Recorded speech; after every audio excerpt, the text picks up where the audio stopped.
Greetings and regards to the dignitaries, respected staff, and my fellow colleagues. Today, on the occasion of World Bioethics Day, I would like to introduce the significance of a bioethicist. The role of the bioethicist is not that of watchdog, policing and protecting the boundaries of morality, but rather of facilitator, assisting society to reflectively articulate, interpret and specify our common morality in the context of the rapidly evolving world of biomedicine. The demand for bioethics can be seen as being generated by the need to respond to a lack of moral consensus within society.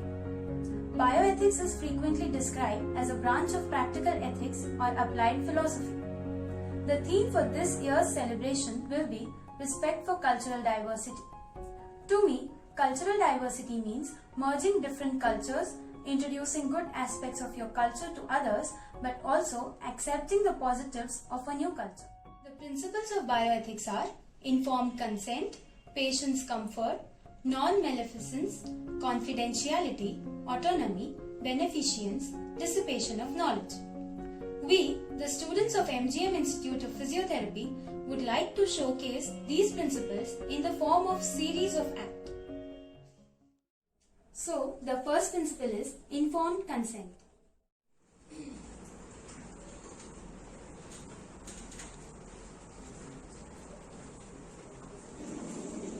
Good morning, sir. Good morning. Sir, today we are posted in this OPD. You are from which year? Sir, third year. Okay. Today we have a case of Parkinson's disease. Let's learn about the assessment. Yes, sir. Good morning, ma'am. Good morning, doctor. How are you today? I'm fine. Okay, students. Whenever we are going for any physical contact, ask for patient's permission. So, may I, ma'am? Yes, doctor. So, see here for patients to posture, wide base of support, and tremors. Sir? Yes? Coming. Students, observe the gate and take care of patient. I'll be just back in 2 minutes. Yes, sir. Slowly, ma'am. Yes, ma'am, you can do it. Hey, her gait is really altered. Let's record for future reference. What say? No, it's wrong. Should we ask her? No, we're not doing anything harmful. Okay then. Sir, excuse me, sir. Yes? Yes. What happened? Sir, is this a way to behave? They're clicking pictures of me, making fun, giggling, fooling around. Relax, ma'am. No, sir, I'm not comfortable Ma'am, here anymore. sit I down, really ma'am. want to Ma'am, discontinue sit my down. treatment. All of you, come to my cabin right now.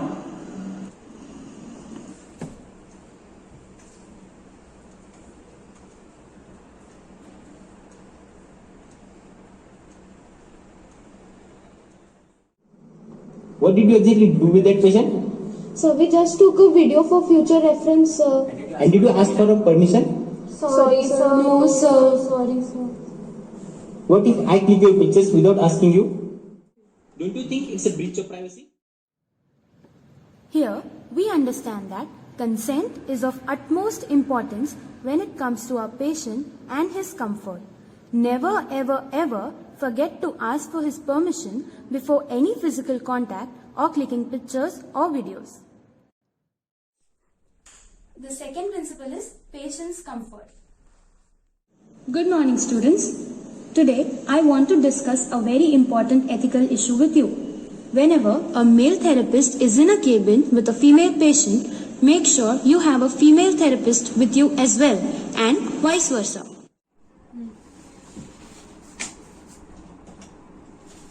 Good morning, sir. I would like to inspect your shoulder. One second, sir. Is there any male therapist available? Yes, ma'am. I'm here. Thank you. Just be here till I complete my assessment. Take every precaution to protect yours as well as your patient's modesty. Patient's comfort is our priority. The third principle is non-maleficence.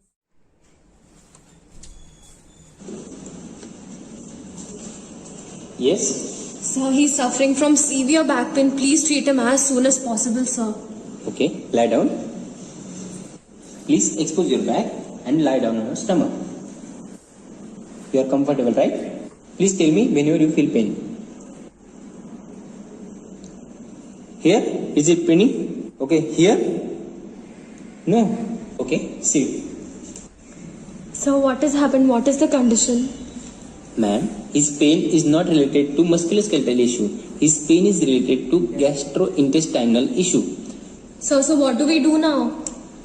Here are the contact details of my friend who is gastroenterologist. Please consult him and go there. Okay, sir. Thank you. If the condition is not under your area of expertise, do not hesitate to refer him to the concerned healthcare professional. So, do no harm by giving irrelevant treatment. The fourth principle is confidentiality. Hey, hi. Come, sit. Good morning, ma'am. Ma'am, the treatment that you gave for my pelvic floor muscles have worked wondrously well. I had thought I'll never have a child, but now I'm pretty confident I'll definitely become a mother. That's great to hear. You have to continue doing those exercises daily. Yes, ma'am, absolutely. So today we end our topic on PCOS. Today itself we had a patient in our OPD who got relief from the symptoms by pelvic floor rehab, and now she will be able to conceive. It's a great gift for a woman. Ma'am, who was the patient? Mom, can we take a case, can we see her? You should never ask the name or personal details of the patient. This is the breach of confidentiality between a therapist and a patient. The next principle is autonomy. Sir, I would like to discontinue the treatment due to my unstable financial conditions. So please close my registration account from your hospital, sir. Okay, ma'am, as you wish. It's your right and your choice. But we also have some charitable schemes which will help you financially. The patient is in complete power to decide whether or not to continue his treatment and should be allowed to leave whenever he wishes. Never force or make it an obligation for the patient just for your monetary benefits. The next principle, that is beneficence. What is beneficence? It is the duty of the health provider to ensure that the client in her care is assured of all the benefits of her professional knowledge to help the person overcome their dysfunction. And last but not the least, principle is dissipation of knowledge. In this, the patient has a right to information pertaining to his condition. The patient also has the right to make an informed choice of treatment options available to him, as also the right to change providers if he so wishes.